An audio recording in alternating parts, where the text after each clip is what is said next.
केजरीवाल को उन्होंने इस तरीके से फंसाया है जिससे कि मतलब उनको दिल्ली के सड़कों पर उन्हें नीचा दिखाया जाए। कश्मीर में धारा 370 तो हट गई। विधानसभा के इलेक्शन हुए नहीं, ठीक है नहीं। जम्मू कश्मीर में विधानसभा का इलेक्शन होने का कोई मैटर ही नहीं हुआ। यूपी में घूम रहे हैं, सारे घूम रहे हैं यूपी में बलात्कारी, और उनका कुछ भी नहीं बिगाड़ा जा रहा है। सरकार भी नहीं की है, हुकूमत भी नहीं की है। अब तो अमित शाह से पूछो ना कि भाई धारा 370 तो हटा दी तुमने, 2019 में हटाई थी, अब 2019 था 2024 आ गई। जिसने वोट दिया सरकार चुन ली, सरकार से फैसले ले ली। अब जब पता चला वो यहाँ के नागरिक ही नहीं है तो अब आगे जाओ, पीछे का तुमसे शब्द मांग रहे हैं। अमित शाह से एक बात पूछना चाहता हूँ, कानून तो लगा दिया, अब इनको कहाँ लेके जाओगे? जो वहाँ से आएंगे उनके लिए।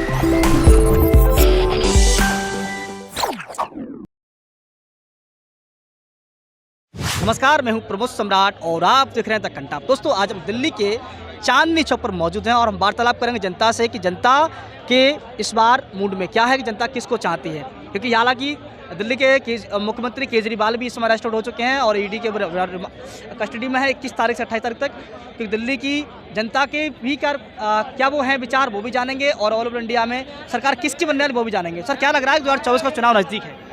चुनाव में तो पहले जैसी धांधलेबाजी तो होगी नहीं, क्योंकि लोग काफ़ी समझदार हो गए हैं और काफ़ी बेहतर जानते हैं कि उन्हें क्या फैसला लेना है अपने बारे में।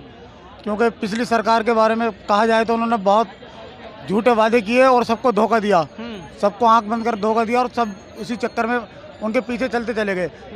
हम ये नहीं कह रहे कि मोदी जी ने कोई अच्छा काम नहीं किया, कुछ अच्छे काम भी किए हैं, लेकिन कुछ काम उनके ऐसे हैं जो लोगों को अजियत दे रहे हैं। और यहाँ देखिए, केजरीवाल को उन्होंने इस तरीके से फंसाया है जिससे कि मतलब उनको दिल्ली के सड़कों पर उन्हें नीचा दिखाया जाए, जबकि वो काम बेहतर कर रहे थे, लोगों को उनसे फैज़ पहुंच रहा था और उनकी मार्केट वैल्यू उनसे ऊंची जा रही थी।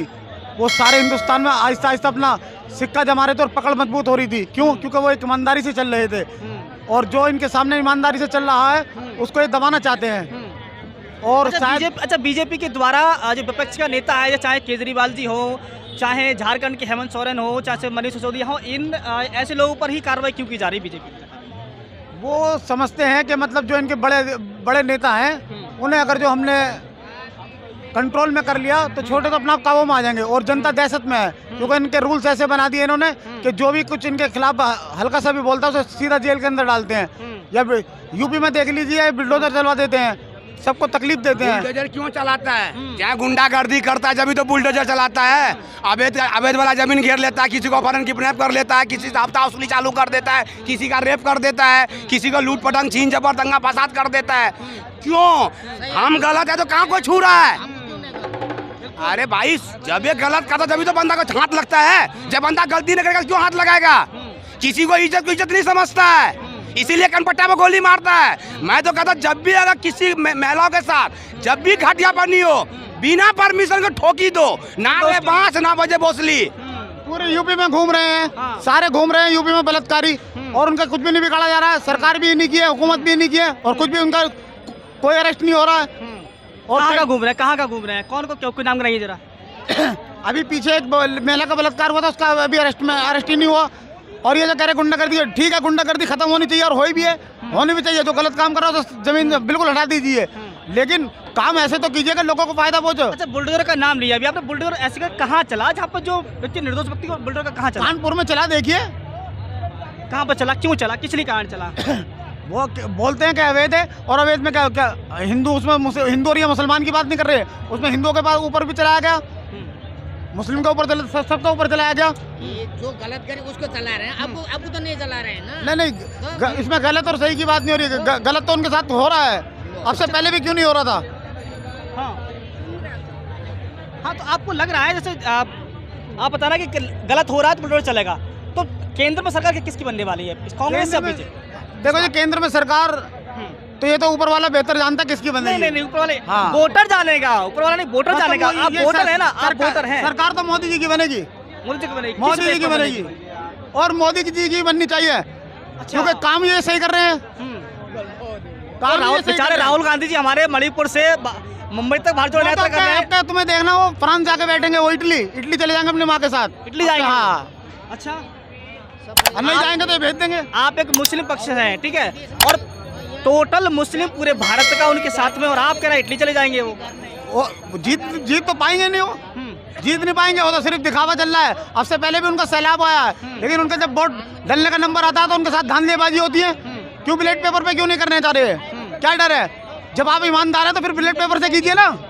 अच्छा, मतलब आप ये कह रहे हैं कि ईवीएम के बल पे वो जीते हैं वो मोदी जी? हाँ मोदी जी, वरना करवाओ ना फिर। अच्छा, अब से पहले भी तो हो रहे थे, करवाओ फिर। ईवीएम लाया कौन था? कौन लाया था ईवीएम में से आप? चालू तो इन्होंने किया है, चालू तो इन्होंने किया है, लाया कोई भी हो। जो चीज़ गलत है गलत है, और हुकूमत देखो इन्हीं की आएगी। और हो सकता है आने वाले सालों में इलेक्शन भी ना हो, इलेक्शन ना हो, इलेक्शन भी नहीं होंगे आने वाले सालों। इलेक्शन होने भी नहीं चाहिए, हाँ। इलेक्शन होने भी नहीं चाहिए। पब्लिक को परेशानी ऐसा क्यों? मोदी बढ़िया काम कर रहा, आने दो उसको, चलने दो गाड़ी, टाइम वेस्ट। धारा 370 हटी भाई साहब। लेकिन ये तो बोल रहे हैं, सुनिए, ये तो बोल रहा है कि मोदी सिर्फ ईवीएम से बल पर जीतते हैं कि अरे ईवीएम को छोड़ो, हाँ, मैं आप छोड़ो कैसे, पकड़िए उसके लिए। अरे पकड़ूंगा हाँ। पकड़ूंगा। हाँ, मेरी एक मिनट बात सुनो। हाँ, सुन रहे हैं। धारा 370 हटी, ब्राह्मण कहाँ गए भाई? वो कश्मीरी पंडित कहाँ गए? जिनके वहाँ मकान थे, जिनकी जमीन थी, वो तो बसाए नहीं, बसे। किसको बसाया फिर? बीजेपी बताए, वो अमित शाह बताएंगे भाई, मैं क्यों बताऊंगा? मुझे तो एक भी पंडित वहाँ बसा हुआ नहीं नजर आ रहा। अच्छा, कश्मीर में धारा 370 तो हट गई, हाँ, विधानसभा का इलेक्शन हुए नहीं, हाँ, ठीक है नहीं। जम्मू कश्मीर में विधानसभा का इलेक्शन होने का कोई मैटर ही नहीं हुआ, ठीक है जी। अब तो अमित शाह से पूछो ना कि भाई धारा 370 तो हटा दी तुमने, 2019 में हटाई थी, अब 2019 था, 2024 आ गई ना, तो वहाँ कोई कश्मीरी पंडित गया ना, उन ब्राह्मणों के मकान मिले अच्छा। ना, उन परिवारों तो को। आपको लगता है कि सारे कश्मीरी पंडित बीजेपी ने गायब कर दिए वहाँ से? गायब? हाँ, उड़ा दिया उनको वहाँ से? अरे सबको गायब कर देगा। कैसे गायब कर देंगे उनको भाई? हाँ, एक बात, धारा 370 हटने का राज्यपाल ने भी ये कहा था ना। राज्यपाल वहाँ पे सिनेमा हॉल में गया, जम्मू कश्मीर के सिनेमा हॉल में फिल्म देख रहा है वो वहाँ जम्मू कश्मीर में फिल्म देख रहा है। कह रहा जी जम्मू कश्मीर बहुत सुधर गया, दल झील में नहा रहे हैं जी। बिल्कुल सुधर गया। अरे मेरी बात सुनो, चाणक्य आजा आजा। वहाँ पे 370 जब नहीं हटी थी ना, तो वहाँ पहले भी पथराव होता था, पहले भी वहाँ गुंडागर्दी थी, और वहाँ पे आतंकवाद भी था। जब 370 हट गया है ना, मोदी जी ने खुद चैलेंज किया था, अकेला आऊंगा, जिसका हिम्मत है ना बाल विभाग कर ले। हाँ, उससे पहले आप गए होते, चले जाते वहाँ पे। उन ब्राह्मणों की जगह कहाँ गई हो? ब्राह्मणों की जगह से वहाँ से उनके घर कहाँ गए? देखा है ब्राह्मण नहीं रहते वहाँ, उनके घर कहाँ चले गए? जो लोग वहाँ पहले वाले वक्त में जाइए ना, किसने भगाया वहाँ से ब्राह्मणों को?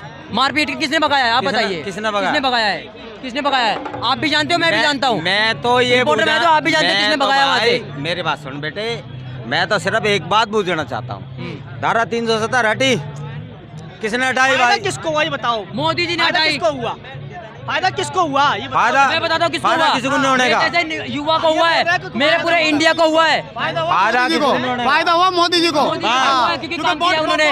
और सुनिए, धारा 370 हटने के बाद अगर ये बात मैं होती बताता हूँ किसको हुआ है। कि धारा 370 मोदी हटने के जी बाद ने- वहाँ पे जितने भी वापसी आए थे वो वहाँ बसते, तो जब फायदा होता। अगर कुछ नहीं है, अगर आप में हिम्मत थी, बिना मतलब की अगर बात है, सुनिए करने से कोई फायदा नहीं होता। सुनिए मेरी बात सुनिए भैया, मेरे बात सुनिए, छोड़िए।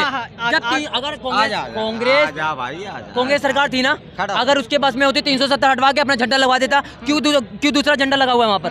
क्यों नहीं हटवाया? भाई कांग्रेस मेरे- आगे मोदी ने हटवाया ना, तो ये मोदी का ही काम है। अब उसके पक्ष में गलत मत बोलो। इस भाई से पूछ लियो, एक मिनट में आपको भाई साहब, श्यामा प्रसाद मुखर्जी किसका नाम है? मुझे नहीं पता। पहली बात सुन लो भाई एक बात साहब, जानता हूँ मैं, भाई इस साहब। समय आपने ड्रिंक हाँ। कर रखा है, वो भी तगड़ी वाली। अरे ड्रिंक तो केजरीवाल छोड़, के फ्री वाली। आप थोड़ा सा अरे आप बताएं, फ्री ड्रिंक- फायदा किसको हुआ ये बताएं जरा मुझे। फायदा मोदी जी को ही हुआ है। किस बेस पर? क्यों वो जब भी कोई मतलब इलेक्शन की बात होती है ना, तभी वो कोई ऐसा काम लेकर आते हैं कि पब्लिक उनसे जुड़ जाती है, जो हटी हुई होती है उनका ध्यान इधर से इधर कर देते हैं वो। अच्छा, अभी कौन सा काम किया मोदी जी ने ऐसा जो कि पब्लिक से जुड़ी हुई है? अभी किया नहीं, केजरीवाल को अंदर करके। अच्छा, ये अब से पहले कहाँ थे? 3 साल कर ध्यान दे, कहाँ थे अब से पहले? और बात तो ये है कि हकीकत सरकार ही इनकी आएगी और आनी भी चाहिए। सरकार मोदी जी की आनी चाहिए और रहना भी यही चाहिए, क्योंकि इससे बेहतरीन सरकार नहीं चला सकता दुनिया में कोई। ये तो ओनली एक तरफ तो विरोध कर रहे हैं, एक तरफ तो समर्थन कर रहे हैं मोदी जी का, ऐसा नहीं, क्यों? बिल्कुल ये बिल्कुल राइट बात बता रहा हूँ, क्योंकि आने वाला मुस्तकबिल है, ये हिंदुस्तान का मुस्तकबिल है मोदी जी, आने वाले टाइम का। तो इसे नकारा नहीं जा सकता। नहीं तो ये आप मुझे ये तो हमेशा के लिए होगा, आप मुझे हमेशा बताएं, के लिए, जब तक इनके आप विरोध भी कर आप विरोध भी कर रहे हैं, समर्थन भी कर रहे हैं, ये समझ में आ रहा है लॉजिक मेरा कुछ भी नहीं ये समझ में क्यों नहीं आया? हाँ जब कोई चीज हासिल ही नहीं होगी तो फिर क्या कहेगा आदमी? यही कहेगा भाई जिसकी इनकी सरकार है, यही सरकार इनकी आएगी। सीए पे पूछो, सीए का मतलब क्या है? ये आहिस्ता आहिस्ता सारे काम ऐसे कर रहे यहाँ हैं। से बांग्लादेशी को अगर यहाँ से गायब तो कर देंगे, हाँ बांग्लादेशी को यहाँ से ले तो जाएंगे, हाँ ठीक है नहीं? जितने बांग्लादेशी यहाँ पे सीए के अंदर, अमित शाह से मेरा बाय रिक्वेस्ट है इस बात का, अच्छा मैं आपको अमित शाह से डायरेक्ट हाँ बोलना चाहता हूँ ये यार बात। मिलवा दूंगा चंदा की, आप बोलिए। अरे कोई बात नहीं, मेरे को मिलवाने की जरूरत नहीं, मैं मिलता रहता हूँ अमित शाह से। हाँ रैली में मिल जाएगा मेरे को, सहारनपुर में मिल जाएगा, बागपत बड़ौद में मिल जाएगा, कहीं भी मिल जाएगा। हाँ मैं अमित शाह से एक बात पूछना चाहता हूँ, कानून तो लगा दिया, अब इनको कहाँ लेके जाओगे? जो वहाँ से आएंगे उनके लिए ना तो मकान तुम्हारे पास, चलो ये भी बात है, 2014 से पहले जिसके आधार कार्ड, बिजली बिल, जो बिजली बिल का भुगतान कर रहे हैं यहाँ पे बांग्लादेशी की बात है ना, बांग्लादेशी जो बिल का भुगतान कर रहे हैं, गवर्नमेंट को दे रहे हैं, वोट दे रहे हैं, उनका क्या है? उनका कोई रिजल्ट है इनके पास? जो बांग्लादेशी यहाँ पे वोट दे रहे हैं, जो बिजली का बिल दे रहे हैं, जिनके यहाँ पे झुग्गी हैं, अब उनका क्या रिजल्ट है? सरकार से ले तो ली फैसिलिटी वो चीज की। बताओ ना आप आप बताओ क्या भाई रिजल्ट है? मेरे हाँ जिसने वोट दिया, सरकार चुन ली, सरकार से फैसिलिटी ले ली। अब जब पता चला वो यहाँ के नागरिक ही नहीं है तो अब आगे जाओ, पीछे का तो उनसे हिसाब थोड़ा मांग रहे हैं, नागरिक हिसाब थोड़ा मांग रहे हैं उनसे। नागरिक आप कैसे कहते होगे कि मैं अगर हाँ बांग्लादेशी वो हूँ, कैसे कहते हैं कि वो बताने के लिए बैठी सरकार।